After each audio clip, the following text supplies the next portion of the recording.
Last lecture में positive and negative derivation तक हमने छोड़ दिया था, वो डिस्कस नहीं कर रहा था, तो आज के लेक्चर में वही डिस्कस करेंगे। तो hello everyone, welcome to ABT game. और आई होप आप सभी ने लेक्चर नंबर 5 जरूर देखा होगा, उसमें आपको मजा आया होगा। तो आज के लेक्चर में जो चीजें डिस्कस करने जा रहे हैं वो देख लेते हैं। यहाँ पे आज बहुत ज्यादा टॉपिक्स, मैक्सिमम टॉपिक्स आज डिस्कस होंगे, क्वेश्चंस थोड़े से कम रहेंगे बिकॉज टॉपिक ज्यादा है। Positive deviation, then graphical representation इसकी similar for negative deviation, then fractional description के बारे में बात करेंगे, then we have azeotropes, maximum and minimum boiling azeotrope. Then थोड़ा सा इसका आइडिया आज कर देंगे शुरू कॉलिगेटिव प्रॉपर्टी का। नेक्स्ट क्लासेस में इसको और डिटेल में लेके जाएंगे और नेक्स्ट क्लासेस में इस पे बहुत ज्यादा क्वेश्चन करेंगे। यहाँ से जो बहुत ज्यादा इंपॉर्टेंट टॉपिक शुरू होने जा रहे हैं कॉलिगेटिव प्रॉपर्टीज, आगे 4 कॉलिगेटिव प्रॉपर्टी आएंगी टोटल, तो चारों की चारों बहुत ज्यादा इंपॉर्टेंट है और उन पर बहुत ही अच्छे अच्छे क्वेश्चन हमारे पास आते हैं। सो इसके बाद बहुत ज्यादा न्यूमेरिकल वाला पार्ट शुरू हो जाएगा हमारी नेक्स्ट क्लासेस से। सो टेलीग्राम चैनल जरूर ज्वाइन कर लिएगा नोट्स के लिए, और आप हमें इंस्टाग्राम पर भी फॉलो कर सकते हैं। चलिए फिर स्टार्ट करते हैं आज का हमारा लेक्चर। आइए अब शुरू करते हैं पॉजिटिव डेविएशन से, जो हमारा लास्ट क्लास में हुआ था कि पॉजिटिव डेविएशन अब एक्चुअल में होता क्या है। तो कुछ बात हमने बेसिक सी देखी थी।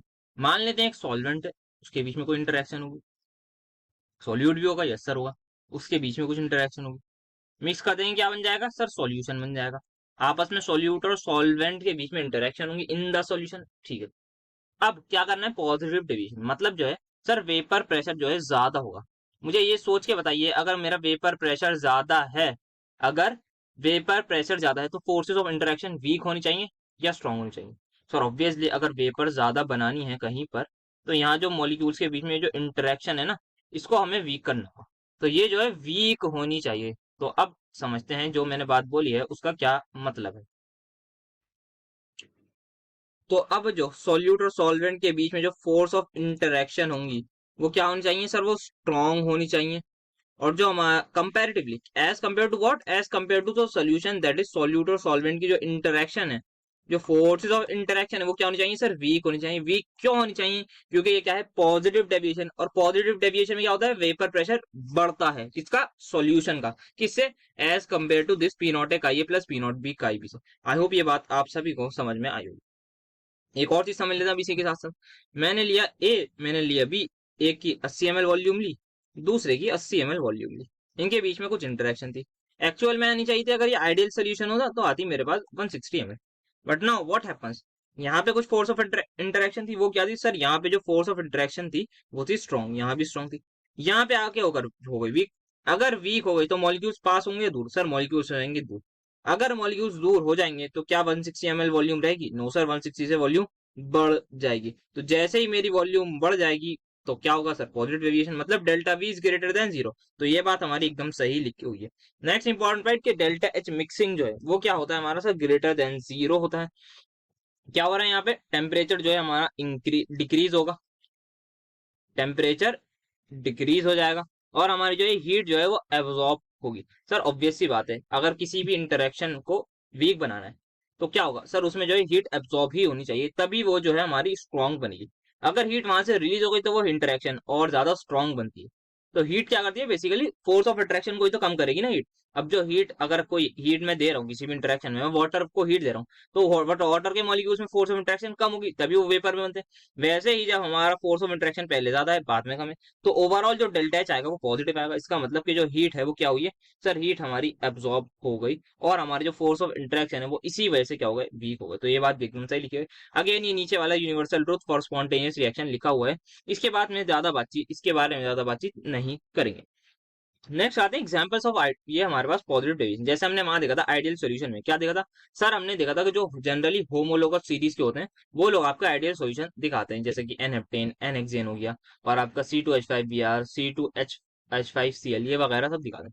यहाँ पे इनके कुछ याद करें, मेन चीज आप याद कर ली सबसे पहले ABC, सबको याद होगा ABCD, बचपन से सब याद करते रहे, और एसीटोन। सो एसीटोन के साथ अगर A आ गया, एसीटोन के साथ अगर B आ गया, एसीटोन के साथ अगर C आ गया, तो ये सारे के सारे हमारे दिखाएंगे पॉजिटिव डेविएशन। देन एक इंपॉर्टेंट एग्जांपल इथेनॉल और H2O, या फिर आप बेटर लिख लीजिए कोई भी अल्कोहल हो उसके साथ जो है H2O आ जाए, ठीक है। एक एग्जांपल यहाँ पे लिखा है CCl4 CHCl3, मैं कहूंगा CCl4 है, इसके साथ कुछ भी आ जाए हमेशा पॉजिटिव डेविएशन दिखेगा, कुछ भी एनी कंपाउंड आ जाए CCl4 के साथ, कोई भी कंपाउंड आ जाए वो क्या दिखाएगा सर वो दिखाएगा पॉजिटिव डेविएशन। तो ये कुछ इंपॉर्टेंट चीजें याद रखनी है। एसीटोन के साथ अल्कोहल, एसीटोन के साथ बेंजीन, एसीटोन के साथ ये आपका CCl2, sorry CS2, then ethanol water या फिर अल्कोहल वाटर या फिर CCl4 एंड CHCl। अब ऐसा होता है। सो यहाँ पे इथेनॉल हमारा ये दिख रहा होगा और एसीटोन दिख रहा होगा। इथेनॉल क्या है सर? एक अल्कोहल है। एसीटोन क्या है सर? एसीटोन है, मतलब एल्डी कीटोन है। इथेनॉल में क्या है सर? हाइड्रोजन बॉन्डिंग आपस में हो रही होगी, इंटरमोलिक्यूलर जिसको हम कहते हैं हाइड्रोजन बॉन्डिंग। और यहाँ पे जो हमारी वो है एसीटोन, इसमें क्या है सर? इसमें डाइपोल डाइपोल इंटरेक्शन हो रही है। यहाँ पे क्या हो रही है सर? यहाँ हो रही है H बॉन्ड, यहाँ पे हो रही है डाइपोल डाइपोल इंटरेक्शन।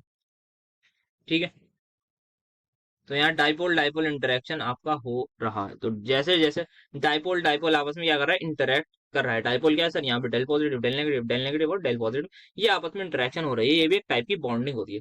अब क्या कहा लिखा है हमारी एनसीईआरटी ने कि जब हमारे पास ये अकेला होता है, कौन? इथेनॉल, यहाँ पे हाइड्रोजन बॉन्डिंग होती है जो कि स्ट्रांग होती है। क्या होती है? स्ट्रांग। अब एसीटोन में क्या था सर? एसीटोन में था हमारे पास डाइपोल डाइपोल इंटरेक्शन। अब जैसे ही यहाँ पे हमने एसीटोन को ऐड करा, जैसे ही एसीटोन को ऐड करा, जो रिजल्टिंग सॉल्यूशन आएगा उसमें हमारे पास जो हाइड्रोजन बॉन्डिंग है उसका मैग्नीट्यूड हो जाएगा कमजोर, हाइड्रोजन बॉन्डिंग हो जाएगी वीक। तो ओवरऑल जो है हमारा सॉल्यूशन क्या हो जाएगा सर? उसकी इसमें जो है वेपर ज्यादा बनेंगे। वेपर्स अगर ज्यादा बनेंगी तो वेपर प्रेशर ज्यादा हो जाएगा। वेपर प्रेशर अगर ज्यादा हो जाएगा तो आइडियल सॉल्यूशन होगा ना सर? नहीं, नॉन आइडियल सॉल्यूशन हो जाएगा और हमारे पास जो है वो पॉजिटिव डेविएशन का केस आ जाएगा। आई होप आपको ये सिंपल सी बात समझ में आई होगी। ये एनसीईआरटी की सीधी लाइंस है कि इस तरीके से उन्होंने बताया कि इथेनॉल में हाइड्रोजन बॉन्डिंग स्ट्रांग होती है, एसीटोन में डाइपोल डाइपोल होता है, हम सबको पता है। जैसे ही मैंने एसीटोन में इसको ऐड करा, किसको? इथेनॉल को, तो मेरी जो है हाइड्रोजन बॉन्डिंग किसके बीच में? इथेनॉल के बीच में वीक हो गई। क्यों वीक हो गई? क्योंकि यहाँ पे एसीटोन के मॉलिक्यूल्स आ जाएंगे, सिंपल सी बात है। तो इसी वजह से वेपर ज्यादा बनेंगे। अब इसका ग्राफ देख लेते हैं। अभी हमने जो पहले पढ़ा लिखा है वो यही पढ़ा है कि ये मेरे पास पीबी का ग्राफ था, ये वाला पीबी का ग्राफ था। दूसरा वाला जो था ये मेरे पास पीए का ग्राफ था। पीए सर पी वही हमारे पास वेपर प्रेशर। तो यहाँ पे क्या था सर? काई बी की वैल्यू 1, काई ए की वैल्यू 0। सिमिलरली यहाँ पे सर, यहाँ पे काई ए की वैल्यू 1 थी और काई बी की वैल्यू 0 थी। हाँ जी। और इधर से इधर जाने में जो हमारे पास मोल फ्रैक्शन थे काई बी के, वो इंक्रीज हो रहे थे। ठीक है, इस वक्त मुझे बताइए जो पीबी की वैल्यू है वो ज्यादा है पी नॉट ए, P naught B chi B से कम? सर ज्यादा है, क्योंकि हमारे पास क्या हो रहा है? पॉजिटिव डेविएशन हो रही है। तो यहाँ पे जो है वो हमारी वैल्यू है ज्यादा। तो ग्राफ इसके ऊपर से बनेगा, तो ग्राफ हमारा कुछ इस तरीके से बनेगा। ऐसा करते हैं, दूसरे कलर से बना लेते हैं। सो यहाँ पे जो ग्राफ है वो हमारा कुछ इस तरीके से, ये थोड़ा ज्यादा ऊपर हो गया, थोड़ा सा कम इसके ऊपर से बनेगा। तो ये हमारे पास जो लाइन दिख रही है ये हमारा ग्राफ आएगा पीवी का, which is showing that PB is greater than P naught B chi B. Similarly अब मुझे अगर पी ए का बनाना होगा, पी ए का, तो वो भी क्या है सर? वो भी ओवरऑल ज्यादा है। तो उसका भी एक बार ग्राफ देखने की बनाने की करते हैं कोशिश। तो यहाँ पे यहाँ से शुरू होगा, थोड़ा सा ओवरलैप ना हो बस। ये यहाँ से हमने शुरू कर दिया, ये आता रहेगा आता रहेगा आता रहेगा आता रहेगा आता रहेगा और यहाँ पे वापस आ जाएगा। तो ये किसका ग्राफ है सर? ये हमारा जो ग्राफ है ये है P not, sir P A का। पी ए मतलब P naught A, P A is greater than P naught A का ही। और ये जो ऊपर जो है ये किसका था सर? पहले पी एस का था, लेकिन अब ये पी एस का नहीं रहा है। तो पी एस का जो ग्राफ है वो हमारे पास ये वाला ग्राफ आएगा जो पी एस का होगा। तो ये हमारा पी एस का ग्राफ है, विच is showing that P S किससे ज्यादा है सर? पी एस ज्यादा है पी नॉट ए काई ए प्लस पी नॉट बी काई सर। तो इस तरीके का ये ग्राफ होता है हमारे पास पॉजिटिव डेविएशन में। आई होप आपको ये बात समझ में आई होगी। चलते हैं हम नेक्स्ट टॉपिक की तरफ जो आता है नेगेटिव डेविएशन। सर पॉजिटिव जिसको समझ में आ गया, नेगेटिव उसको आ ही गया। जिसको पॉजिटिव नहीं आएगा वो नेगेटिव समझ ले एक बार, तो उसको पॉजिटिव भी हो सकता है आ जाए। जिसको आधा आधा समझ में आएगा तो आधा वहां समझ ले भाई, आधा यहाँ समझ ले। हर प्रॉब्लम का सोल्यूशन होता है। तो यहाँ पे देखते हैं सिंपली क्या लेना है सर? वही ले लीजिए। पहले आप सॉल्वेंट ले लीजिए ए, इनके बीच में इंटरेक्शन करा दीजिए। करा दीजिए क्या सर? होती है वो तो। बी भी है, हाँ, इनके बीच में हो जाएगी इंटरेक्शन। दोनों मिलके क्या बनाएंगे सर? सॉल्यूशन बनाएंगे। तो सॉल्यूशन में क्या होगा सर? ए भी होगा और हमारे पास बी भी होगा। क्या इनमें इंटरेक्शन होगी? यस सर होगी। अब इंटरेक्शन हो रही है, हमें क्या बताना है सर? हमें नेगेटिव डेविएशन बताना है। अगर हम सपोज मैं बात कर रहा होता आइडियल सॉल्यूशन की, तो उसमें क्या होता सर? उसमें ये होता है जितना ए का मैग्नीट्यूड है इंटरेक्शन का फोर्स, उतना ही बी का फोर्स ऑफ इंटरेक्शन होता, उतना ही हमारे पास ए और बी में होता। बट ये क्या है sir? Negative deviation. Positive deviation में क्या होता है सर? हमें प्रेशर बढ़ाना होता है। अगर हमने प्रेशर बढ़ा दिया तो हमें क्या करना है? फोर्स ऑफ इंटरेक्शन कम करना होगा। यहाँ पे क्या है सर? नेगेटिव डेविएशन, मतलब यहाँ पे क्या हो रहा है? सर यहाँ पे जो प्रेशर है, वेपर प्रेशर किसका, सॉल्यूशन का, वो हो रहा है कम। सर अगर यहाँ पे वेपर प्रेशर ऑफ सॉल्यूशन कम हो रहा है तो खुद ही बताइए मुझे, जो फोर्स ऑफ इंटरेक्शन है वो स्ट्रांग होनी चाहिए भी। सर ऑब्वियसली अगर वेपर प्रेशर कम हो रहा है तो इसका मतलब मॉलिक्यूल्स टाइटली हेल्ड है, इसका मतलब फोर्स ऑफ इंटरेक्शन क्या है, स्ट्रांग है। As compare to what, sir comparison में बताएंगे तो एज कंपेयर टू इनका ये जो सॉल्यूट सॉल्वेंट में जो इंटरेक्शन है ना, इनमें जो फोर्स ऑफ इंटरेक्शन है वो होगा हमारे पास P। अब जैसे ही मेरे पास फोर्स ऑफ इंटरेक्शन हो गया स्ट्रॉन्ग, इसका मतलब मैंने कुछ क्या करी होगी सर, आपने कुछ हीट रिलीज कर दी होगी। अगर हीट एब्जॉर्ब करते हैं तो मॉलिक्यूल्स को क्या करती है, वीक करती है, लेकिन जैसे ही हमने हीट रिलीज कर दी तो क्या आती है, स्ट्रॉन्ग। आइस के केस में देख लीजिए, अगर हम हीट रिलीज हो जाती है, मतलब आइस को हम ठंडा जब करते हैं, हीट रिलीज का मतलब ये भी तो हो सकता है ना कि हम ठंडा कर रहे हैं, तो ठंडा करते हैं तो इंटरेक्शन क्या हो जाती है, स्ट्रॉन्ग हो जाती है। तो डेल्टा एच जो है वो हमारे पास क्या होगा, लेस देन 0 होगा। हीट क्या होगी सर, हीट होगी रिलीज। और टेम्परेचर ओवरऑल क्या होगा सर, टेम्परेचर हमारे पास इंक्रीज हुआ होगा। नेक्स्ट है डेल्टा वी मिक्सिंग। अगर मैंने सपोज 80 ml किसका लिया सर, 80 ml आपने ले लिया सॉल्यूट का, और 80 ही ले लिया सॉल्वेंट का, कितना होना चाहिए सर, 180 होना चाहिए, मैथ्स तो ये कहती है, ठीक है। बट यहाँ पे क्या है सर, इंटरेक्शन में फर्क है। क्या इंटरेक्शन में फर्क है उसको देखते हैं। 80 हमने लिया, कुछ इंटरेक्शन थी, 80 लिया सॉल्यूट, उसमें कुछ इंटरेक्शन थी, लेकिन जब सॉल्यूट और सॉल्वेंट को ऐड करा, जो उनमें इंटरेक्शन थी वो हो गई स्ट्रॉन्ग। अगर इंटरेक्शन स्ट्रॉन्ग हो जाएंगी तो ए और बी क्या होंगे सर, पास पास आ जाएंगे। अगर ये पास पास आ गए तो वॉल्यूम क्या हो जाएगी, कम हो जाएगी, तो वॉल्यूम 160 से कम आएगी। इसी वजह से जो डेल्टा वी मिक्सिंग है वो हमारे पास लेस देन 0 आता है। समझ आया, बोलिए ये सुनो। यस सर बिल्कुल आ गया है, अब तो एकदम क्लियर हो जाएगा, जिसने पॉजिटिव डेविएशन सुना होगा उसको ये तो आ ही गया होगा, अब समझ। नेक्स्ट ये अगेन यूनिवर्सल ट्रूथ है, जब जब रिएक्शन स्पॉन्टेनियस होगी तब तब डेल्टा जी मेरा क्या होगा सर, नेगेटिव होगा, और डेल्टा एस क्या होगा सर, पॉजिटिव होगा जनरल। अब इसके एग्जांपल देखते हैं। कोई भी एसिड लीजिए, उसमें पानी मिला दीजिए, आपको नेगेटिव डेविएशन ही मिलेगा। जैसे एग्जांपल एक आध लिख लेते हैं सर, HCl एक एसिड होता है, उसमें मैंने पानी मिला दिया तो मुझे नेगेटिव डेविएशन मिल जाएगा। H2SO4 भी एक एसिड होता है, बिल्कुल होता है, तो उसमें भी अगर पानी मिला देंगे तो सेम केस होगा। सिमिलरली आप एक और ले लीजिए, HNO3 लिख लीजिए, HNO3 में जब आप पानी मिलाएंगे तो यही आपके सामने नजर आएगा। यहाँ पे जो एग्जांपल है वो है एसिटिक एसिड, पाइरिडिन, फिनॉल और एनिलीन। अगर आपको थोड़ी बहुत ऑर्गेनिक केमिस्ट्री आती होगी तो आप ये देख के ही बता देंगे सर यहाँ पे एसिड प्लस बेस का सही केस हो रहा है। क्या हो रहा है सर यहाँ पे, एसिड बेस। सर एसिड क्या, acetic acid is an acid, pyridine is a base. Pyridine का स्ट्रक्चर आप एक बार देख लीजिए, चलिए क्या याद रखेंगे आप भी। तो यहाँ पे मैं पाइरिडीन का थोड़ा अच्छा साफ सुथरा बना दूं ताकि, हाँ अब बेटर लग रहा है दिखने में भी। तो यहाँ पे ये पाइरिडीन का मैं स्ट्रक्चर बना रहा हूँ, यहाँ पे ये छोड़ा ये छोड़ा ये, तो ये मेरे पास आ गया है लोन पर, यहाँ पे ये मैंने बना दिया है पाइरिडीन। अब यहाँ पे एसिटिक एसिड हो गया, एनिलीन हो गया। सर एनिलीन को तो आपको पता होगा, बेंजीन पर है, तो फिनॉल बेंजीन पर OH। एसीटोन सबको पता है, अभी पीछे एग्जांपल देगा CH3, वो दिखने में ही पता लग रहा है। तो एसिड प्लस बेस जब भी होगा तो नेगेटिव डेविएशन। और एक और चीज मैं आपको बता दूं, जब भी आपके पास CH3 हो ना, कौन हो, CHCl3 प्लस एनी कंपाउंड, तब आप कह दीजिएगा नेगेटिव डेविएशन। एक्सेप्ट एक केस है, यहाँ पे बस CCl4 नहीं आना चाहिए, अदरवाइज वो पॉजिटिव डेविएशन का केस हो जाएगा।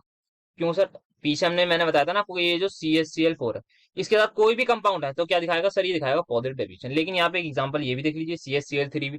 अभी मैंने क्या कहा, मैंने कहा CHCl3 के साथ कोई भी कंपाउंड आ जाए तो वो क्या दिखाएगा, वो नेगेटिव डेविएशन दिखाएगा, एक्सेप्ट लिख देते हैं यहाँ पे CCl4। तो अगर वो आ गया तो क्या दिखाएगा, पॉजिटिव डेविएशन। आई होप आपको यहाँ तक समझ में आया होगा। तो यहाँ पे एनसीईआरटी में एग्जाम्पल भी हमें दे रखा है वही एसीटोन का, कि क्या होता है एसीटोन। पता है सबको क्या होता है, यस सर सबको पता है क्या होता है। एसीटोन होता है CH3, C डबल बॉन्ड हो CH3 होता है। अभी हमने पीछे ही देखा इसका। एक और बना लेते हैं इसका मॉलिक्यूल, तो ये एक दूसरा मॉलिक्यूल है। क्या होगा सर, इसमें डाइपोल डाइपोल इंटरेक्शन हो रही होगी, मैं डायरेक्ट बॉन्डिंग बना रहा हूँ, ये बॉन्डिंग बन रही होगी। क्या ये सर डाइपोल डाइपोल इंटरेक्शन है। क्या ये वीक होती है हाइड्रोजन बॉन्डिंग में पेयर में, सर ये तो ऑब्वियसली वीक होती है। अब दूसरा हम ले लेते हैं CHCl3। CHCl3 कितने हैं Cl सर, तीन तीन Cl है। अगर मुझे बताइए तीन तीन Cl हैं यहाँ पर, तो क्या ये इलेक्ट्रॉन खींच रहे होंगे, खींच रहे होंगे। सर किससे खींच रहे होंगे, बेटा कार्बन से खींच रहे होंगे। बिल्कुल सही बात है, क्योंकि उसी से अटैच है। इलेक्ट्रॉन नेगेटिविटी क्या है, तो यहाँ पे जो है 3 टाइम्स डेल नेगेटिव हो गया। अगर ये 3 टाइम्स डेल नेगेटिव हो गया तो ये जो हाइड्रोकार्बन है ना, इसकी इलेक्ट्रोनेगेटिविटी हो जाएगी बहुत हाई। इस वाले की क्या हो जाएगी, इलेक्ट्रोनेगेटिविटी बहुत है। अगर मैं कहूं कि जो इसकी इलेक्ट्रोनेगेटिविटी है वो tending to fluorine oxygen nitrogen के आसपास आ जाएगी। क्योंकि क्या है सर, तीन तीन इलेक्ट्रोनेगेटिव कंपाउंड इससे खींच रहे हैं इलेक्ट्रॉन, तो इसके पास इलेक्ट्रॉन बहुत कम हो गया। अगर इसके पास इलेक्ट्रॉन बहुत कम हो गए तो ये क्या चाहेगा, भाई मुझे भी तो इलेक्ट्रॉन दो, सारे मुझसे लेके जा रहे हो, तो एक तो इसकी इलेक्ट्रोनेगेटिविटी बहुत हाई हो जाएगी और ये हाइड्रोजन से बहुत ही ज्यादा खतरनाक तरीके से इलेक्ट्रॉन अपनी तरफ पुल करने लगेगा, जिसकी वजह से ये जो हाइड्रोजन है ये हाइड्रोजन बॉन्डिंग बना सकता है अगर इसको फोन मिल जाए। तो यहाँ पे ये हाइड्रोजन बॉन्डिंग बना सकता है। अब हमने एसीटोन को ऐड कर दिया है CHCl3 में। तो यहाँ पे जैसे ही मैंने एसीटोन को ऐड करा किसमें, CHCl3 में, तो देखते हैं क्या होगा। एक मॉलिक्यूल बना लेते हैं एसीटोन का, एक बना लेते हैं CHCl3 का। अभी अभी मैंने जस्ट क्या बताया कि हाइड्रोजन जो है ये क्या हो गया, बहुत ज्यादा इलेक्ट्रोनेगेटिव हो गया। रीजन समझ लिया हमने, तीन तीन क्लोरीन बहुत खराब बहुत खतरनाक तरीके से खींच रहे हैं। तो यहाँ पे फाइनली जो है हमारे पास हाइड्रोजन बॉन्डिंग शो हो जाएगी in what, in the solution. सोच के बताइए, क्या मेरे पास डाइपोल डाइपोल इंटरेक्शन वो होता है स्ट्रॉन्ग, या हाइड्रोजन बॉन्डिंग? सर ऑब्वियसली हमारे पास जो हाइड्रोजन बॉन्डिंग होती है वो stronger than dipole dipole interaction होती है। तो that's why force of attraction क्या हो गया सर, स्ट्रॉन्ग हो गया। स्ट्रॉन्ग हो जाएगा, मॉलिक्यूल्स पास पास आ जाएंगे। वेपर प्रेशर क्या होगा सर, वेपर प्रेशर कम हो जाएगा, किसका, सॉल्यूशन का। डेल्टा वी किसकी कम होगी sir, volume sorry final volume क्या हो जाएगी सर, कम हो जाएगी, किससे, इनिशियल वॉल्यूम से। क्यों, क्योंकि मॉलिक्यूल क्या आ गए, पास पास आ गए। हीट क्या हो जाएगी सर, हीट जो है ये क्या कर लेंगे, वो आपका कर लेंगे रिलीज। सर रिलीज क्यों करेंगे, क्योंकि अगेन मॉलिक्यूल क्या आ गए, पास पास आ गए। तो ये हमारे पास कुछ केस होता है नेगेटिव डेविएशन में। सिमिलरली इसका ग्राफ अगर मैं देखूं तो आप खुद ही इस टाइम बना देंगे कि ये वाला जो ग्राफ आएगा किसका सर, ये P0 B वाला, ये सर नीचे से जाएगा। क्योंकि इस वक्त क्या है सर, इस वक्त सिनेरियो कुछ इस तरीके से है कि जो पीबी है ना उसकी वैल्यू ज्यादा नहीं है सर, कम है, किससे, P0 B का है। क्यों सर, क्योंकि नेगेटिव डेविएशन की बात कर रहे हैं बेटा, बिल्कुल सही कहा सर आपने। नेक्स्ट चीज के ये जो मेरे पास सेकंड वाली लाइन है ये भी क्या है सर, ये भी मेरे पास ऑब्वियसली 100% होगी कम। किससे कम होगी सर, पीए से। पहले वाले जो पीए की जो लाइन होती है ना, आइडियल सॉल्यूशन की लाइन जो थी उससे होगी ये कम। थोड़ा सा मैं कर्व गलत बना रहा हूँ, आप प्योर कर्व बना लीजिएगा प्लीज। सो यहाँ पे भी मैं लिख देता हूँ कि ये जो पी ए है क्या है, पी है लेस देन P0 A का ये हो जाएगा। फाइनली जो मेरे पास पीएस होगा वो भी क्या आएगा सर, उसकी भी वैल्यू जो है वो आपकी कम ही आएगी, किससे, एज कंपेयर टू जो हमारे पास P0 A काई ए प्लस P0 B काई भी होगा। तो यहाँ पे इसको भी लिख देता हूँ, ये क्या है, पीएस है, ये क्या आएगा, कम आएगा, किससे, P0 A काई ए प्लस P0 B काई बी से। आई होप आप सभी को यहाँ तक अच्छे तरीके से बातें समझ में आई होंगी। पॉजिटिव डेविएशन नेगेटिव डेविएशन एकदम क्लियर होगा। उसके एग्जाम्पल भी हमने देख लिए हैं, तो एग्जाम्पल जरूर याद होने चाहिए ताकि आसानी होगी, बस इसीलिए याद होने चाहिए। सो हम बढ़ते हैं आगे, देखते हैं क्या हमारे पास है। तो यहाँ पे एक आध क्वेश्चन आया था उसको करते हैं टैकल। तो यहाँ पे इन्होंने पूछा गया है कि विच of the following liquid pair show positive deviation. अच्छा हमें बताना है कौन कौन पॉजिटिव डेविएशन बता, ठीक। तो यहाँ पे सबसे पहला एग्जाम्पल जो है वो है acetone plus chloroform. Sir chloroform क्या होता है बेटा, वही जो हमने, जिसको नहीं पता बता देते हैं, क्लोरोफॉर्म कहते हैं CHCl3 को। सर पीछे वाले अभी जस्ट पेज पे देखा है, जो क्लोरोफॉर्म और एसीटोन है वो हमारे पास नेगेटिव डिवीजन शो करते हैं, हटा देते हैं। सर बेंजीन प्लस मिथेनॉल तो पढ़ा है नहीं, पढ़ा है नहीं तो होल्ड कर लेते हैं, अच्छा कोई बात नहीं, बाकी ऑप्शन देख लेते हैं।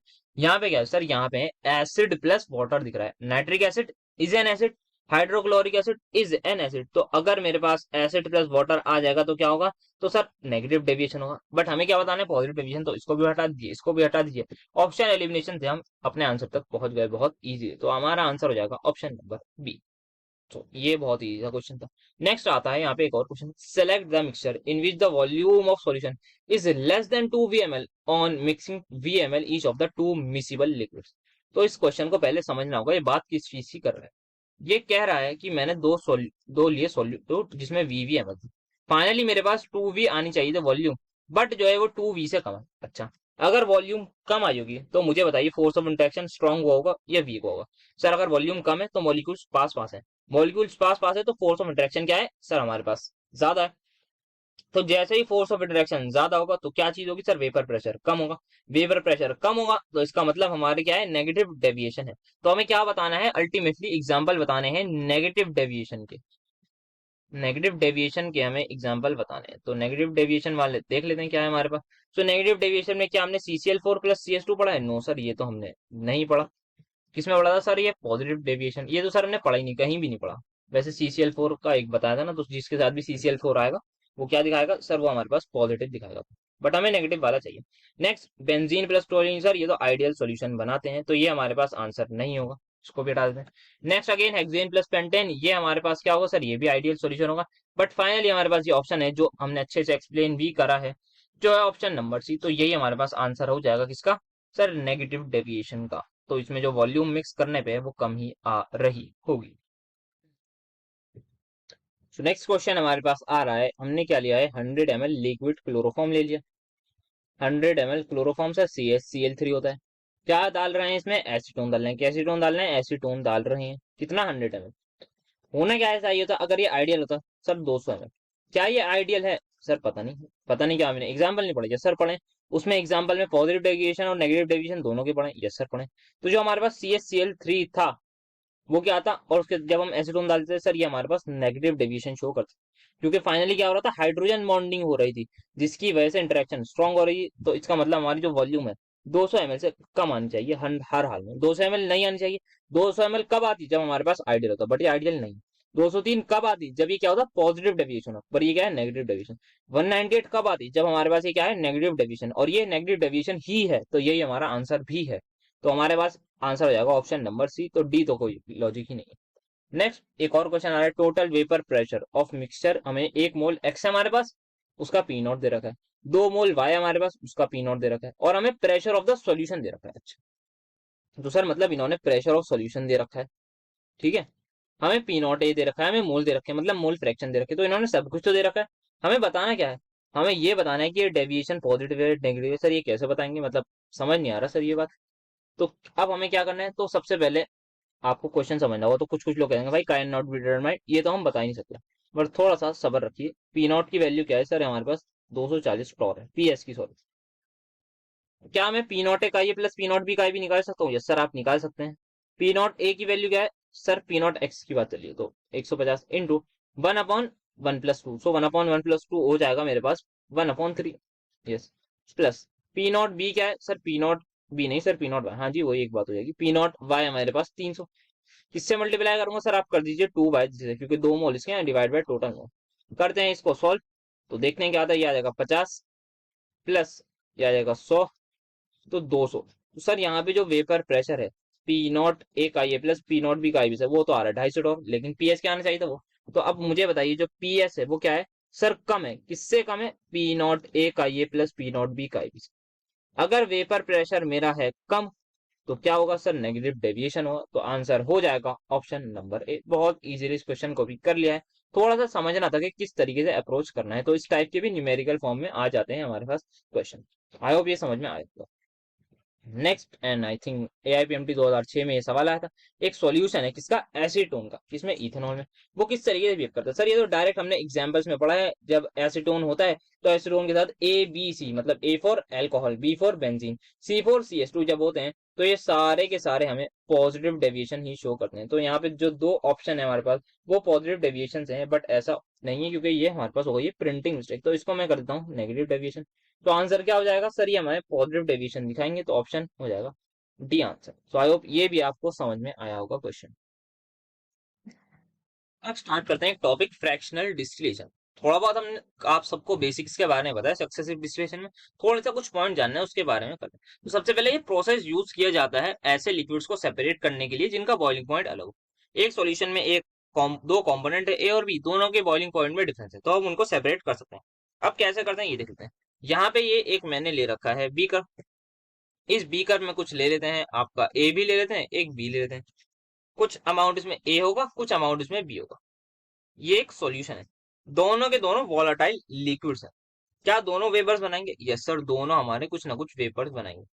तो यहाँ पे मैंने बना दी इनकी वेपर्स, कुछ बन गई। साथ में बी की भी बना देते हैं कुछ, तो बी की भी कुछ वेपर्स बन गई। अब यहाँ पे जो ए की भी वेपर्स प्रेजेंट है और बी की भी वेपर्स प्रेजेंट है, ठीक है। अब क्या करना है, जैसे सक्सेसिव डिस्टिलेशन में करा था कि यहाँ पे इन वेपर्स को पकड़ के उठाइए और दूसरे कंटेनर में लाके रख दीजिए, एंड देन उनको कर दीजिए कंडेंस।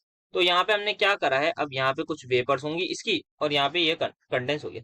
ना फ्रैक्शनल डिस्टिलेशन में क्या होता है, जब बॉइलिंग पॉइंट में डिफरेंस होता है, तो मान लेते हैं ए का बॉइलिंग पॉइंट है कम, अगर इसका बॉइलिंग पॉइंट कम है तो क्या इसका वेपर प्रेशर ज्यादा होगा, यस सर। अगर इसका वेपर प्रेशर ज्यादा होगा तो यहाँ पे जो वेपर्स हैं वो ए की ज्यादा होंगी, बिल्कुल ज्यादा होंगी। अगर ए की वेपर्स यहाँ ज्यादा होंगी तो क्या मैं कह सकता हूँ जो वाई ए की वैल्यू है, that is mole fraction in vapour phase for A, is more than, is quite more than B. तो यहाँ पे ये बात होगी। अब अगर यहाँ पे वेपर ज्यादा है तो यहाँ पे जो क्वांटिटी है वो किसकी ज्यादा होगी सर, ए की जो है वो क्वांटिटी ज्यादा होगी। या फिर मैं यहाँ पे कह सकता हूँ जो काई ए डैश मतलब जो इक्वल था वाई ए के, वो अच्छा खासा ज्यादा होगा देन किससे, बी से। क्यों? क्योंकि वेपर ज्यादा है। अगर बॉइलिंग पॉइंट में डिफरेंस ज्यादा तो इसका मतलब वेपर ज्यादा, और इसका बॉइलिंग पॉइंट हमने लिया है कि इसका बॉइलिंग पॉइंट है ज्यादा। अगर इसका बॉइलिंग पॉइंट ज्यादा तो वेपर प्रेशर इसका क्या होगा, कम होगा। ठीक है। सिमिलरली अब यहाँ पे हमने ले लिया, इसको कंडेंस कर दिया, फिर हमने इसको बॉईल करना शुरू कर, तो अगेन यहाँ पर कुछ वेपर्स बनेंगी। यस बिल्कुल, यहाँ पे अगेन वेपर्स बननी शुरू हो जाएंगी। अगेन यहाँ पे अभी ए भी है और बी भी है, तो यहाँ पे दोनों है हमारे पास। अगेन यहाँ पे कुछ वेपर्स बनेंगी। Again due to boiling point difference किसकी ज्यादा बनेंगी सर, ऑब्वियसली सी बात है यहाँ पर किसकी बनेंगी, ए की ज्यादा बनेगी। तो फिर दोबारा हम क्या करेंगे, अगेन इसको उठा के दूसरे बीकर में कर देंगे ट्रांसफर, और यहाँ पे इस लिक्विड को कर देंगे कंडेंस। अब यहाँ पे कुछ नया मोल फ्रैक्शन हुआ होगा, उसको मैं लिख देता हूँ काई ए डैश, काई ए डबल डैश है, वो किसके इक्वल होगा, यहाँ पे जो वेपर फेज में मैं मान लेता हूँ, इसको लेट कर लेता हूँ वाई ए डैश, तो यहाँ पे इक्वल होगा वाई ए डैश की। सिमिलरली काई बी डबल डैश इसके इक्वल होगा वाई बी डबल डैश की। सिमिलरली अब यहाँ पर कुछ वेपर्स बनेंगी बनेंगी। अब इसको समझते हैं, एक क्वांटिटी लेता हूँ। मान लेते हैं यहाँ पे जो है ए, जो है हम ए के मॉलिक्यूल्स जो है वो 100 मॉलिक्यूल्स है। यहाँ पे फर्स्ट वाली वेपर, यहाँ पे टोटल मॉलिक्यूल्स ए के हैं 100, ए के मैंने लिए 100 मॉलिक्यूल, बी के मान लेते हैं मैंने ले लिए 80 ले लिए। ठीक है। अब यहाँ 100 में से ए ज्यादा वॉलेटाइल है, तो ए के मान लेते हैं हमारे इवेपोरेट हो गए 70 मॉलिक्यूल्स, यहाँ पे जो है वो बन गए वेपर। जबकि बी का बॉइलिंग पॉइंट कम है, तो बी के मान लेते हैं सिर्फ 20 बने। अब यहाँ पर इन दिस सॉल्यूशन, सॉल्यूशन के अंदर क्या है, सॉल्यूशन के अंदर है मेरे पास 70 किसके, ए के, प्लस 20 किसके हैं, बी के। अगेन अब बी ए जो है ज्यादा वॉलेटाइल, तो अब इस बार ए के हो गए 70, तो सारे नहीं होंगे, कुछ थोड़े बहुत कम ले लेते हैं, तो ए के मान लेते हैं यहाँ पे हो गए 60 किसके, ए के। तो बी अगेन हमारे पास कम वॉलेटाइल, तो उसके मान लेते हैं इस बार हो गए 5। तो यहाँ पे इन द सॉल्यूशन क्या है, यहाँ पे इन द सॉल्यूशन आप देखेंगे यहाँ पे हमारे पास 60 ए हो जाएगा, साथ में 5 मॉलिक्यूल्स बी के हो जाएंगे। अब यहाँ पे अगेन जो वेपर बनी, इसको हम अगेन आगे लेके जाएंगे, तो इसमें हो सकता है 50 मेरे पास हो ए के, और सिर्फ एक या दो मॉलिक्यूल मेरे पास हो बी।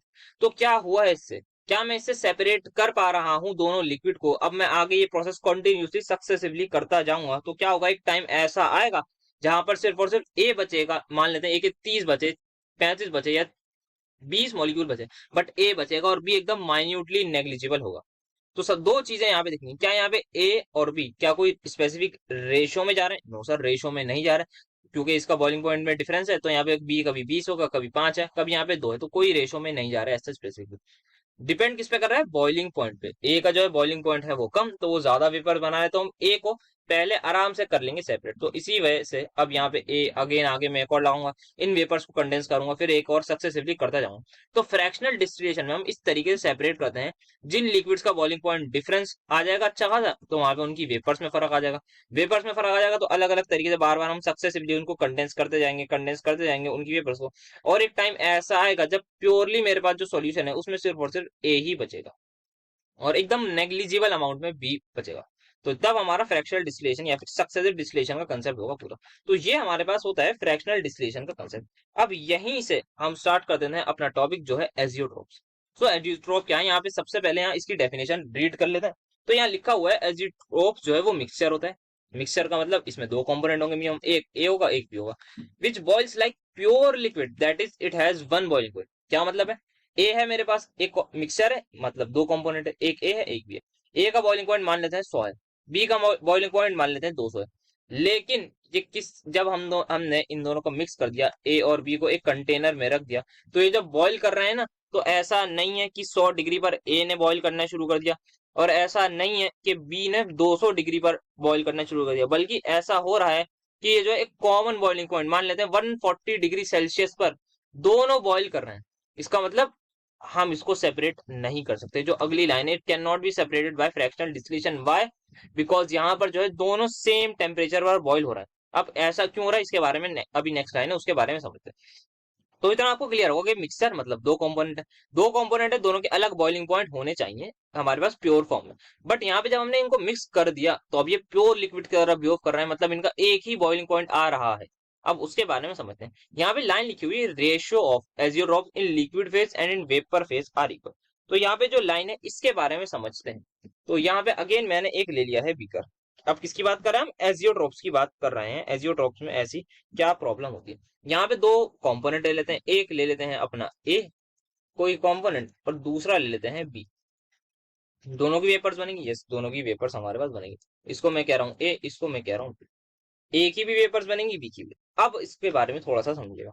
यहाँ पे जो ए है इन लिक्विड फॉर्म, मैं कह रहा हूँ ए के मेरे पास 90 मॉलिक्यूल्स है। कितने हैं? ए के मेरे पास है 90 मॉलिक्यूल्स। या फिर अभी ऐसा करता हूँ, मैं पहले ले लेता हूँ 100 ना 90 ले लेता हूँ। ए के मेरे पास है 90 मॉलिक्यूल्स, ठीक है। और जो बी है मैं कह रहा हूँ इसके है मेरे पास 10 मॉलिक्यूल्स। इन लिक्विड फॉर्म की बात कर रहे हैं, अभी लिक्विड में इतने इतने मॉलिक्यूल्स। अब ये इवेपोरेट होगा, वेपर्स बनी, वेपर्स बनी। अब वेपर्स हम देख रहे हैं, इसकी कुछ वेपर्स बनी। मान लेते हैं इसकी वेपर्स बनी 1 2 3 4 5 6 7 8 9 लेते हैं। 9 वेपर्स बनी हमारे पास ए की। अब हमारे पास जो बी की भी कुछ वेपर्स बनी, वो मैंने एक बनाई है, अभी बता रहा हूँ क्यों। अब यहाँ पे ए और बी जो है, मैंने कहा है जो वेपर्स बनी है, यहाँ पे जो वेपर बनी है वो ए की बनी है 9 और जो बी है उसकी बनी है 1, ठीक है। तो यहाँ पे जो molecules of A and B, इन अब बात करने जा रहा हूं मैं in vapour phase. So in vapour phase कितनी वेपर्स हैं? मैंने कहा 10 वेपर्स हैं टोटल। उस 10 वेपर्स में से कितनी मेरे पास ए की हैं? सर यहाँ पे 9 आपके पास ए की हैं और एक वेपर है मेरे पास किसकी? बी। एक है मेरे पास बी की और 9 है मेरे पास ए की। तो यहाँ ए लिख देता हूँ, यहाँ बी लिख देता हूँ, यहाँ पे मेरे पास 9 है और यहाँ ए। अब मुझे बताइए रेशियो क्या हुआ? तो ए इज टू बी का रेशियो इन वेपर फेज आपके पास आ रहा है 9:1। अब 9 मॉलिक्यूल्स आपके जो है बन गए ए के और एक बन गया बी के। अब 9 मॉलिक्यूल्स बन गए तो पहले कितने थे? 90। अब 90 में से माइनस कर दीजिए 9। तो यहाँ पे ए की कितनी बची? अब ए के 81 मॉलिक्यूल बचे। 10 में से एक माइनस कर दीजिए, वो आ जाएगा 1। तो बी के कितने बचे? अब 9 बचे। तो कितने मॉलिक्यूल्स का रेशो आ रहा है? अगेन यहाँ पे आ रहा है 9:1। तो कहने का मतलब ये है ए इज टू बी का रेशो इन लिक्विड फॉर्म कितना आ रहा है? 9:1। ए इज टू बी का रेशो इन वेपर फॉर्म कितना आ रहा है? 9:1।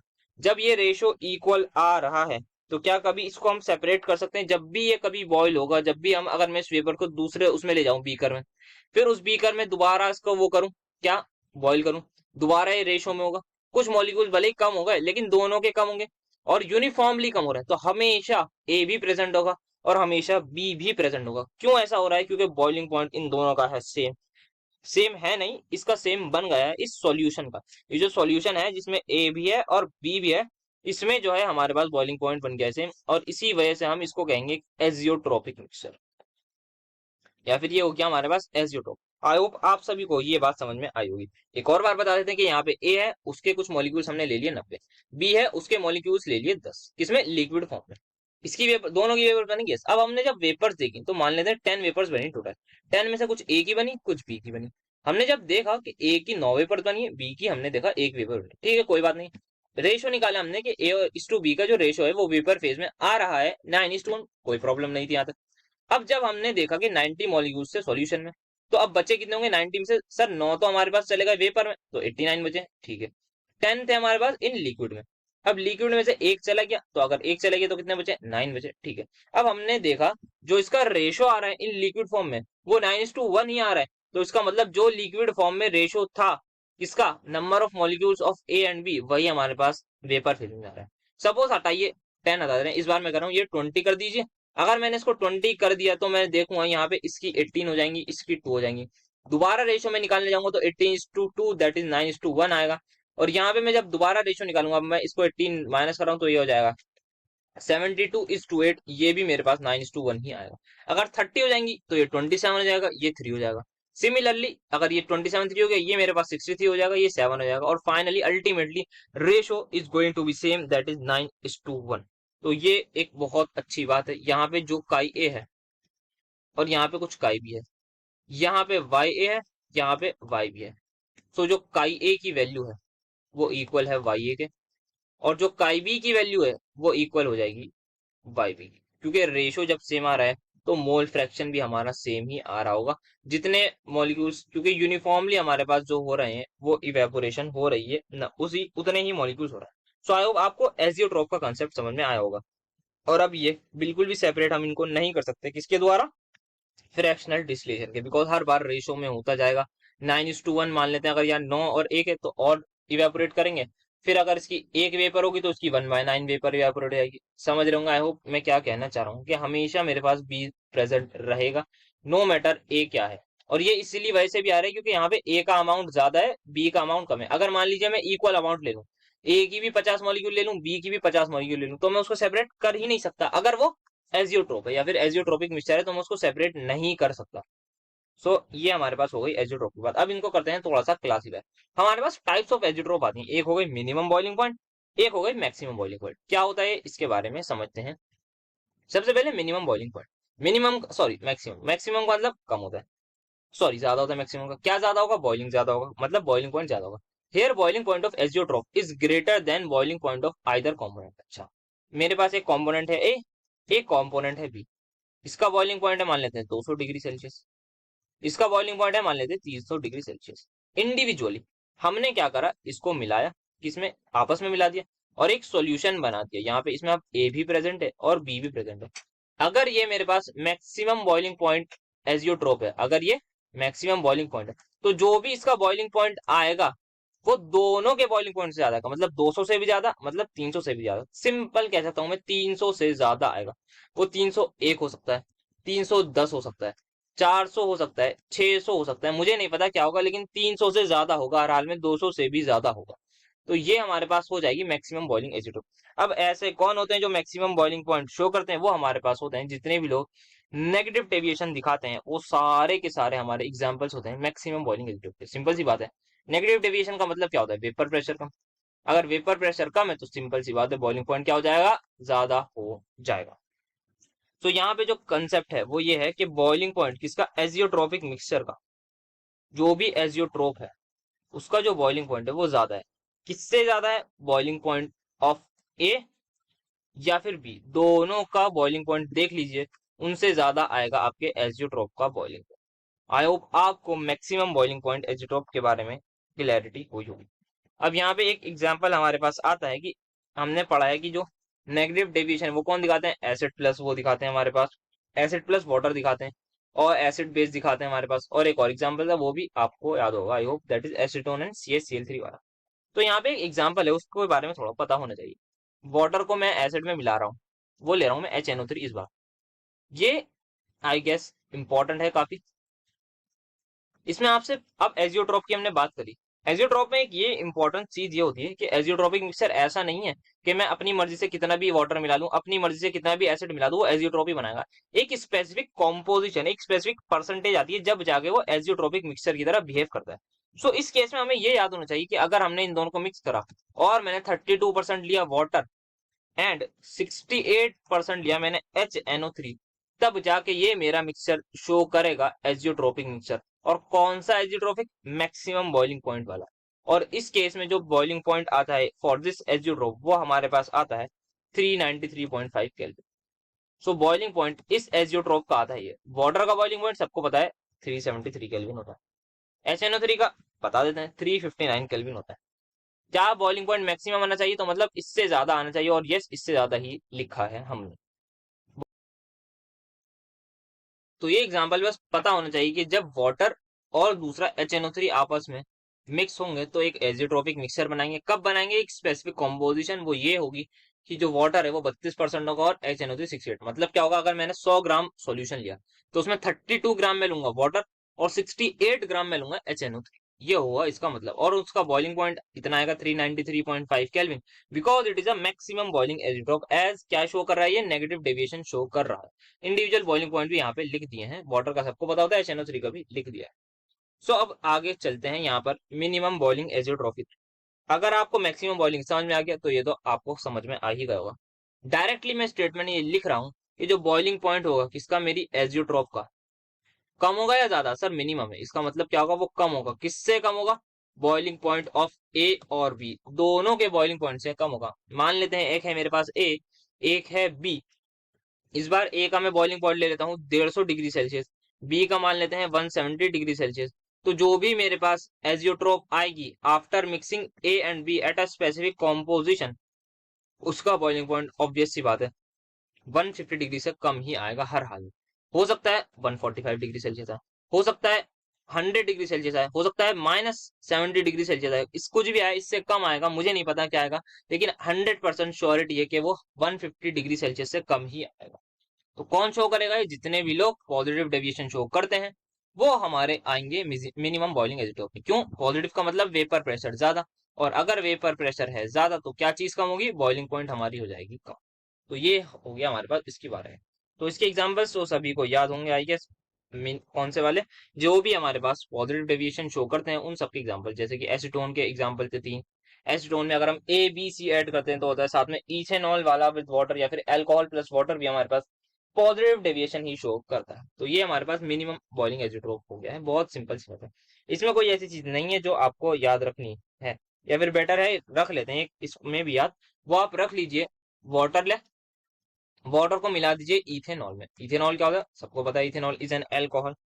अब जब हमने ऐड कर दिया तो इन दोनों का अलग से ऐड कर दिया, तो यहाँ पे एक मिक्स एजियोट्रोपिक मिक्सचर बन गया है जिसमें वाटर भी है और वो भी है। लेकिन यहाँ पे एक इंपॉर्टेंट चीज है, वो कॉम्पोजिशन है।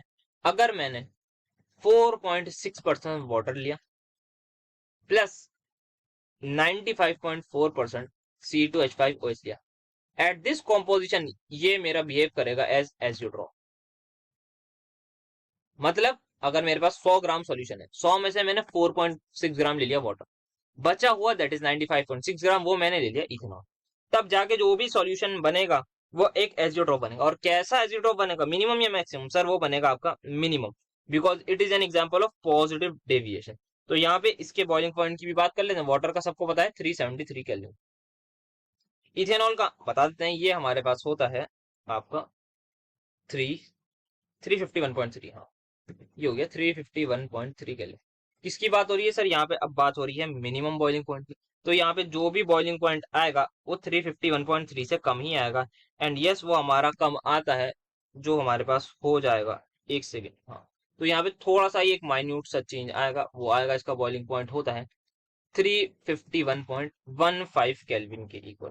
तो बहुत माइन्यूट सा चेंज आएगा, but still it is an azeotrope. जैसे ही टेम्परेचर यहाँ पर पहुंचेगा, कहां पर? 351.1 केल्विन पर। एक बीकर में मैंने वाटर लिया, साथ में ले लिया इथेनॉल, दोनों की मैंने लिए, वाटर लिया 4.6% और इथेनॉल लिया मैंने 95.4%। मैं इसको बॉइल करूंगा करूंगा करूंगा, मुझे पता है इथेनॉल का बॉइलिंग पॉइंट आएगा 351.3 केल्विन पर। लेकिन जैसे ही 351.15 केल्विन तक टेम्परेचर मेरा पहुंचा, वैसे ही मैंने देखा ये तो बॉईल होना शुरू हो गया, और मैं इथेनॉल को भी सेपरेट नहीं कर पाऊंगा और ना ही मैं वाटर को सेपरेट कर पाऊंगा। तो मैं बिल्कुल भी फ्रैक्शनल डिस्टिलेशन यहाँ पर अप्लाई नहीं कर सकता। तो यहाँ पर हमारे पास मिनिमम बॉइलिंग पॉइंट भी कंसेप्ट होता है। नेक्स्ट अब कुछ क्वेश्चन देख लेते हैं, एक आध क्वेश्चन जो थोड़े बहुत याद करने में आपको मदद करेंगे। विच of the following solution can have boiling point less than that of individual component? अच्छा, बॉइलिंग पॉइंट कम है, तो बॉइलिंग पॉइंट कम है, किसकी बात हो रही है सर? मिनिमम बॉइलिंग पॉइंट की बात हो रही है। मिनिमम बॉइलिंग पॉइंट की बात कब होती है? जब क्या होता है हमारे पास? Positive deviation. तो पॉजिटिव डेविएशन के हमें एग्जांपल इसमें देखने हैं। तो इस तरीके से आपको अप्रोच करना है क्वेश्चन, मिनिमम से आपको पॉजिटिव डेविएशन पे आ जाना है और फिर आप एग्जांपल देख लीजिए। सबसे पहले एनहेक्सेन एनएफिन नहीं है तो सर आइडियल सॉल्यूशन है कोई हमारे पास। नॉन आइडियल की बात करनी है हमें, तो आइडियल की तो बात करनी ही नहीं। देन यहाँ पे सेकंड आता है acid plus water. Then again acid plus water, sir ये भी नहीं होंगे। क्यों नहीं होंगे? बिकॉज ये क्या होंगे सर? ये हमारे पास नेगेटिव डेविएशन होंगे। देन यहाँ पे इथेनॉल एंड वाटर, यस हमने अभी अभी इसके बारे में बात करी है, यही हमारा आंसर हो जाएगा। देखते हैं नेक्स्ट क्वेश्चन। एजियोट्रोपिक मिक्सर क्या होता है? यहाँ पे क्वेश्चन में पूछा गया है are those which can be fractionally distilled, क्या वो फ्रैक्शनली हम उनको डिस्टिल कर सकते हैं? नो सर, ये ही तो नहीं कर सकते। यही तो मेन चीज थी जो नहीं कर सकते थे हम, वरना तो मतलब हमारा काम बन जाता, बट ये नहीं बना। क्या उनका बॉइलिंग पॉइंट कांस्टेंट हो? यस सर, ये बात तो बिल्कुल सही है। Have definite composition at any pressure, yes कोई भी प्रेशर हो उनकी कॉम्पोजिशन जो है वो डेफिनेट रहेगी, सेम रहेगी, जो लिक्विड में है वही वेपर में रहेगी। तो ये बात बिल्कुल सही है, मतलब आंसर नहीं है। Are those which have different composition in liquid and vapour state, नहीं ये बात बिल्कुल गलत है कि यहाँ पे नहीं होगा। अच्छा, यहाँ पे जो लिखा है डेफिनेट कॉम्पोजिशन, सेम नहीं होती, रेशियो सेम होता है उसका। तो ये बात जो है इसी वजह से गलत है कि हमारे पास कोई भी प्रेशर होगा उस पे जो है उसकी कॉम्पोजिशन सेम नहीं रहेगी हर प्रेशर पे, बट उसके जो रेशियो है वो सेम रहेगा, नंबर ऑफ मॉलिक्यूल्स या नंबर ऑफ मोल्स का। Next, some liquids on mixing form azeotrope, सही बात है, अभी हम यही पढ़ के आ रहे हैं। Which of the following is only incorrect statement, अच्छा इनकरेक्ट स्टेटमेंट बतानी है किसके बारे में? Regarding azeotropic binary mixture. Binary क्या होता है सर? ऐसा जो सॉल्यूशन जिसमें दो कंपोनेंट होते हैं, ठीक है पढ़ रहे हैं। The composition in liquids and vapour phase are same, ये बात एकदम सही लिखी हुई है, बट हमें इनकरेक्ट बतानी है तो ये आंसर नहीं हुआ। The boiling point of azeotropic mixture does not depend on external pressure. अच्छा, इसको अभी होल्ड पे रखते हैं। Solution having large positive deviation from minimum boiling point, yes बिल्कुल सही बात है, तो हमारा आंसर नहीं है, क्योंकि पॉजिटिव डेविएशन ज्यादा तो क्या होगा, minimum. Solution having large negative deviation from, यहाँ पे मैक्सिमम होगा, सॉरी मेरा ऑप्शन गलती से टाइपिंग में एरर हो गया, यहाँ पे मैक्सिमम बॉइलिंग पॉइंट, तो ये भी गलत है। अब यहाँ पे जो आंसर है वो हमारे पास यही आएगा एलिमिनेशन मेथड से। तो क्या हो रहा है, इसका मतलब समझ लेते हैं कि बॉइलिंग पॉइंट जो भी आइसोटोपिक मिक्सचर का होता है वह एक्सटर्नल प्रेशर पे डिपेंड नहीं करता। मैं कह रहा हूँ करता है। क्यों करता है? बिकॉज बॉइलिंग पॉइंट क्या होता है, बॉइलिंग पॉइंट वो चीज है जब वेपर प्रेशर किसके बराबर हो जाए, एक्सटर्नल प्रेशर के बराबर हो जाए, उसको कहते हैं हम बॉइलिंग पॉइंट। तो अगर मैंने एक्सटर्नल प्रेशर कर दिया चेंज, तो अगर मैंने एक्सटर्नल प्रेशर कर दिया चेंज, तो बॉइलिंग पॉइंट भी मेरा ऑब्वियस सी बात है चेंज होगा। क्या बॉइलिंग पॉइंट मेरा सिर्फ और सिर्फ एजियोट्रोप का होगा? नहीं। अगर मैं एक ए है मेरे पास कोई कंपोनेंट, इसका बॉइलिंग पॉइंट है 373 केल्विन, क्या मैंने एटमॉस्फेरिक प्रेशर चेंज करा बाहर का एक्सटर्नल, तो क्या इसका बॉइलिंग पॉइंट चेंज होगा? यस सर होगा। क्या बी है उसका होगा? होगा। तो एजियोट्रोपिक का भी बिल्कुल होगा। तो यहाँ पे चेंज होता है, ऐसा नहीं है कि डिपेंड नहीं करता, डिपेंड करता है। तो आंसर हो जाएगा ऑप्शन नंबर बी। तो यहाँ तक बात कर ली हमने एजियोट्रोप के बारे में अच्छे से डिटेल में। अब आते हैं इस चैप्टर के ऐसे टॉपिक पे जिसपे बहुत ज्यादा क्वेश्चंस आते हैं, and the most important topics जो आ रहे हैं हमारे सामने वो आ रहा है कॉलिगेटिव प्रॉपर्टीज। तो कॉलिगेटिव प्रॉपर्टीज की अब हमें बात करें तो सबसे पहले कॉलिगेटिव प्रॉपर्टीज होती क्या है, डेफिनेशन एक बार रीड कर लेते हैं। Properties of solution which depends upon number of solute particles and not on nature of solute. मतलब क्या है समझते हैं। कोई भी मैंने एक सॉल्यूशन लिया, उसमें मैंने एक सॉल्यूट लिया, एक सॉल्वेंट लिया। मान लेते हैं बी मेरा है सॉल्यूट, सबको पता है हम बी को लेते हैं सॉल्यूट। अब बी मैंने क्या डाला, उसमें कैसी फोर्स ऑफ अट्रैक्शन थी, उसमें क्या स्ट्रॉन्ग अट्रैक्शन थी, उसमें क्या विस्कोसिटी ज्यादा थी, ये सारी क्या है नेचर ऑफ सॉल्यूट। इस पर कोई भी बिल्कुल भी डिपेंडेंस नहीं होगी, जबकि डिपेंडेंस ये होगी कि मैंने बी के कितने मोल लिए। अगर मैंने बी के ज्यादा मोल लिए तब कॉलिगेटिव प्रॉपर्टी पे कुछ फर्क पड़ेगा। अगर मैंने बी के कम मोल लिए, मतलब बी के कांस्टेंट मोल लिए, और मैंने बी की जगह कोई और सॉल्यूट डाल दिया, उसके भी मैंने सेम मोल लिए, तो मेरी जो कॉलिगेटिव प्रॉपर्टी है वो रहेगी सेम। जैसे कि लाइफ में एग्जांपल होता है, जैसे कोई भी इंसान कोई ट्रेन की टिकट लेने जा रहा है, तो ट्रेन की टिकट पे आपसे क्या पूछेंगे, वो यही तो पूछेंगे कि आपको कितनी टिकट चाहिए। ये थोड़ी पूछेंगे आपके साथ जो दो तीन लोग हैं या आप अकेले हैं, आपका नेचर कैसा है, जो आपके लोग हैं वो मोटे हैं पतले हैं, उनको नेचर से कोई मतलब नहीं है। उनको मतलब है कि आप नंबर बताइए, जितने आप नंबर बताएंगे मैं हम आपको टिकट दे देंगे। सिमिलरली अगर आप बाई चांस आपको जाना है टी शर्ट लेने मान लेते हैं, तो आप टी शर्ट लेने गए, तो टी शर्ट वाले क्या कहेगा, तो वो आपको वहां पे आपको नेचर पे फर्क पड़ेगा। क्यों? क्योंकि आपको साइज पे देखना होगा ना कि क्या जो आपका दोस्त है उसकी साइज एम साइज है, एक्सएल साइज है, जो भी साइज है वो डिपेंड करता है उस पर। तो यहाँ पर आपको नेचर देखना होगा आदमी का। बट कॉलिगेटिव प्रॉपर्टी ऐसी प्रॉपर्टीज होती हैं जो सिर्फ और सिर्फ डिपेंड करती है नंबर ऑफ सोल्यूट पार्टिकल्स पर। अगर मैंने number of moles of solute ले लिया, मान लेते हैं 10, तो मेरी कॉलिगेटिव प्रॉपर्टी की वैल्यू आएगी कुछ, मान लेते हैं एक्स वैल्यू आएगी। सिमिलरली मैंने एक और सॉल्यूट लिया है, मान लेते हैं एक अदर सॉल्यूट लिया है बी डैश, उसके भी मैंने 10 मोल लिए हैं, तो जो कॉलिगेटिव प्रॉपर्टी है ना उसकी वैल्यू ही एक्स आएगी। मैंने सॉल्यूट चेंज कर दिया लेकिन सॉल्यूट के मोल सेम रखे। अगर मैंने ऐसा रखा है तो कॉलिगेटिव प्रॉपर्टी होगी, उसकी वैल्यू जो है वो सेम आएगी। सर ये कॉलिगेटिव प्रॉपर्टी होती क्या है ये तो बताइए। अभी इसके बारे में जस्ट नेक्स्ट पेज पे वही बात करेंगे। अभी आप समझिए कि सेम से मतलब क्या है, नंबर ऑफ सॉल्यूट पार्टिकल से। वहीं पर मैंने नंबर ऑफ मोल्स बी के अगर मैं ले लूं 5, तो मेरी जो सोल्यू जो वो है ना, मान जो कॉलिगेटिव प्रॉपर्टी मान ले तो उसकी वैल्यू कुछ एक्स बाय 2 आ जाएगी। तो वो चेंज होगी, या फिर मैं बेटर लिख देता हूँ वाई आएगी, तो वो चेंज हो जाएगी। डिपेंड करेगी किस पे, नंबर ऑफ सॉल्यूट पार्टिकल पे। सो आई होप आपको ये बात समझ में आई होगी।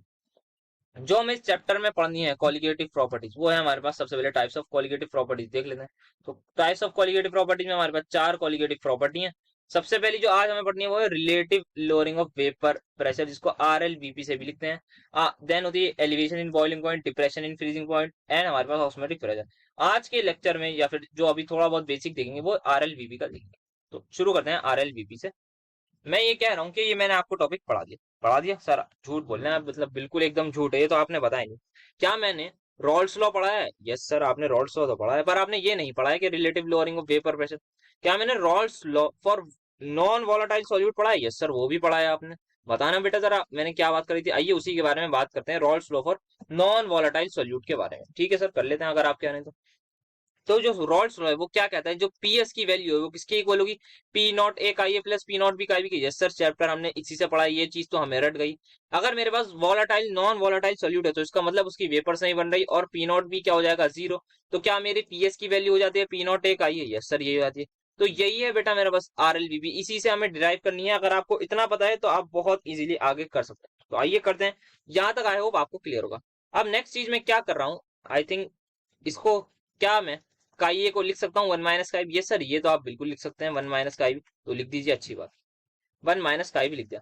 अब ये पी नॉट पी एस को यहाँ पे ले जाते हैं डिनोमिनेटर में, ये पी नॉट ए बन गया, इज इक्वल टू 1 माइनस काई भी हो गया, यस सर हो गया। अब यहाँ पे ये जो काई भी है, मैं काई भी को लेफ्ट हैंड साइड पे लेके जा रहा हूँ और इसको इस साइड पे ला रहा हूँ। ठीक है सर, ले आइए, कोई ऐसी बात नहीं है, नेक्स्ट पेज पर ये काम करते हैं। सो मैं ले गया काई भी को इस हैंड पर, ये बन गया positive, is equal to 1 minus क्या बचा, P S upon P naught. LCM ले लेते हैं और मैं इसको इस साइड पे लिख देता हूँ, तो P naught A minus P S divided by P naught ए की जो वैल्यू है, क्या वो मेरे पास काई भी आ गई? यस सर, ये काई भी आ गई। इसमें कोई डिबेट करने वाली बात नहीं है, सिर्फ सिंपल मैथ्स के लिए हमने। सबसे पहले आपको रॉल्स लॉ फॉर पता था non volatile solute? Yes sir पता था। उसके आगे जो बात थी सर, ये आपने इक्वेशन लगाई 1 माइनस का, ये करा और करते। अब यहाँ पे नॉन वोलेटाइल सॉल्यूट, जब भी मैं नॉन वोलेटाइल सॉल्यूट किसी सॉल्वेंट में डालूंगा, क्या उसका वेपर प्रेशर डिक्रीज होगा या इंक्रीज होगा? पहले मेरे पास इसमें पड़ा है सिंपल ए एक सॉल्वेंट, उसकी कुछ वेपर्स बन रही होगी। अब मैंने क्या ऐड कर दिया, ऊपर से मैंने बी ऐड कर दिया, तो क्या वो सरफेस पे आ जाएगा? क्या वो वेपर्स को कम कर देगा? जितनी पहली बन रही थी उससे कम बनेगी। तो वेपर प्रेशर जो सॉल्यूशन का होगा वो क्या हो जाएगा, कम हो जाएगा। किसकी वजह से? नॉन वोलेटाइल सॉल्यूट जो कि है बी, उसकी वजह से वेपर प्रेशर हो जाएगा कम, क्योंकि वो सरफेस पर आके जगह घेर लेगा और वेपर प्रेशर को कर देगा कम। तो यहाँ पे जो पीएस की वैल्यू है वो शॉर्ट पी नॉट ए से कम आएगी हर हाल में। जो ये है ना पीएस, ये हमेशा कम आएगी। तो इसका मतलब ये एंटिटी हमारी होने वाली है पॉजिटिव।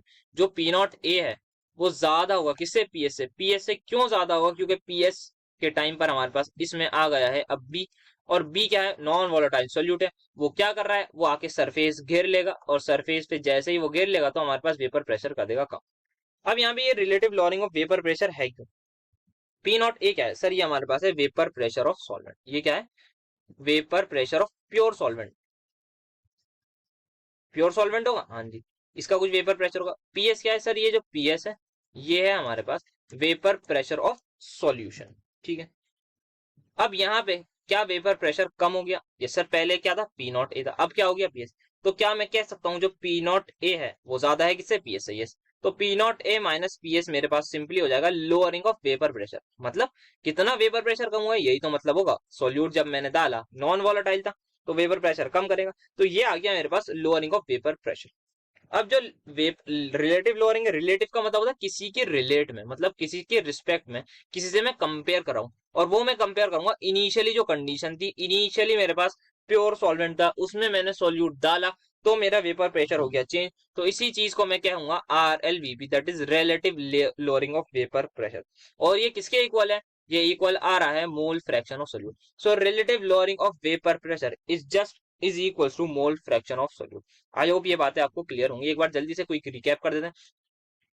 हमारे पास एक सॉल्वेंट था, प्योर फॉर्म में था, उसमें सॉल्यूट डाल दिया। कैसा सॉल्यूट डाला सर? नॉन वोलेटाइल सॉल्यूट डाला। इसका मतलब वो सॉल्वेंट के वेपर प्रेशर को कर देगा कम।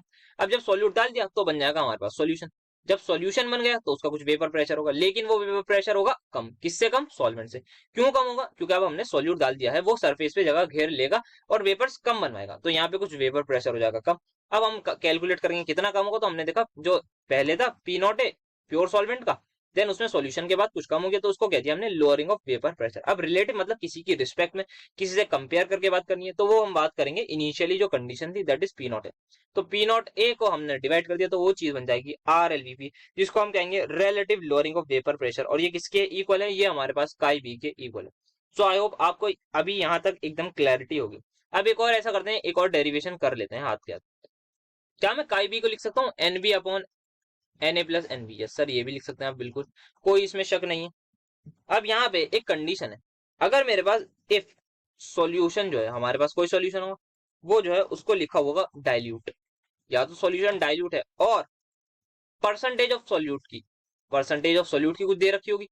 अगर वो लेस देन 5% है तब क्या करेंगे सर? परसेंटेज ऑफ सोल्यूट मतलब लेस देन 5% का मतलब, इसका मतलब ये है अगर मैंने 100 ग्राम सॉल्यूशन लिया है तो जो परसेंटेज ऑफ जो सॉल्यूट है वो 5 ग्राम होगा या फिर 5 से कम होगा। तो क्या मैं ये कह सकता हूँ जो number of moles of solute है वो बहुत ज्यादा कम होंगे as compare to solvent? Yes sir, आप कह सकते हैं। अगर सॉल्यूशन डाइल्यूट है इसका मतलब सॉल्वेंट ज्यादा है, अगर सॉल्वेंट ज्यादा है तो उसके मोल ज्यादा है। तो कम किसके हैं, सॉल्यूट के कम है, ये आप कह सकते हैं। सो फाइनली जो आएगा वो N B plus N A की वैल्यू जो है वो अप्रोक्सीमेटली इक्वल आ जाएगी ना एन ए के। और यहाँ पे आप इसको लिख सकते हैं, जो आपका पी नॉट जो फॉर्मूला था ये आपका P naught A minus P S divided by P naught A, it can be written as equal to N B upon N A. इसको आप लिख सकते हैं कब, जब सॉल्यूशन डाइल्यूट हो, ये आपको कंडीशन गिवन हो तभी आप ये काम कर सकते हैं, अदरवाइज आप इसको नहीं लिख सकते। सो आई होप ये चीज आपको समझ में आई होगी कि एक कंडीशन ऐसी आई तभी आप ये काम कर सकते हैं, वरना आप अपनी मन मर्जी से ये काम नहीं कर सकते। सिमिलरली आपको एक और चीज पता होगी जो हमने स्टार्टिंग में पढ़ी थी, कि जो मोलैलिटी होती है वो क्या होती है। सर मोलैलिटी हमारी होती है, उसका एक फॉर्मूला होता है काई B upon chi A into 1000 divided by M A. Yes sir. क्या chi B upon chi A को N upon N B upon N A लिख सकते हैं? बिल्कुल, क्योंकि मोल फ्रैक्शन का रेशो किसके इक्वल होता है, मोल्स के रेशो के। तो जो मोलैलिटी यहाँ पे N B upon N A है उसकी वैल्यू मैं यहाँ पर कैलकुलेट कर रहा हूँ। सो मोलैलिटी को मैं मल्टीप्लाई कर देता हूँ एम ए से, क्योंकि क्रॉस मल्टीप्लाई कर रहा हूँ, एंड डिवाइड बाय 1000। क्या ये इक्वल आएगा मोल फ्रैक्शन के रेशो के? Yes sir. क्या ये इक्वल आएगा मोल्स के रेशो के? Yes sir. तो यहाँ पे लिख देता हूँ मैं N B upon N A. तो यहाँ पे एक और फॉर्मूला मेरे पास डिराइव होता हुआ नजर आ रहा है, और जिसको मैं लिखने जा रहा हूँ P naught A minus P S that is divide by P naught A, that is relative lowering of vapor pressure is equals to m into ma divided by 1000। तो ये मेरे पास एक और फॉर्मूला आ गया है जो मैंने अभी अभी करा है ड्राइव। बट ये ध्यान रखना है, इसकी एक कंडीशन है।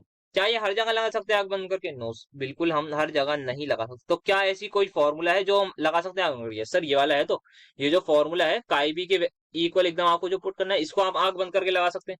क्या कोई और फॉर्मूला? यस, एक और फॉर्मूला है जो हम नेक्स्ट क्लास में डिराइव करेंगे, उसको भी आप एकदम आंख बंद करके लगाएंगे तो आप एकदम एक्यूरेट आंसर को पा लेंगे। सो आई होप आपको इतनी चीजें क्लियर होंगी। RRLB में अभी तक कुछ नहीं है, सिर्फ सारी चीजें मैथमेटिकली बात करिए। ये जो स्टेटमेंट जब जब आप रीड करेंगे ना, आपको खुद ही पता लग जाएगा कि हाँ ये है, तो ये आपको टेंडिंग टू ये वाली चीज जीरो हो जाएगी एज कम्पेयर टू एन, तो आप इसको भी लिख सकते हैं। सो आई होप आपको अभी तक चीजें समझ में आई हो। तो आज के लेक्चर में इतना ही रखते हैं अपना टॉपिक, कल के लेक्चर में इसको और आगे डिस्कस करेंगे, और बहुत ज्यादा एंड बहुत अच्छे अच्छे क्वेश्चन जितने पॉसिबल होंगे वो करेंगे।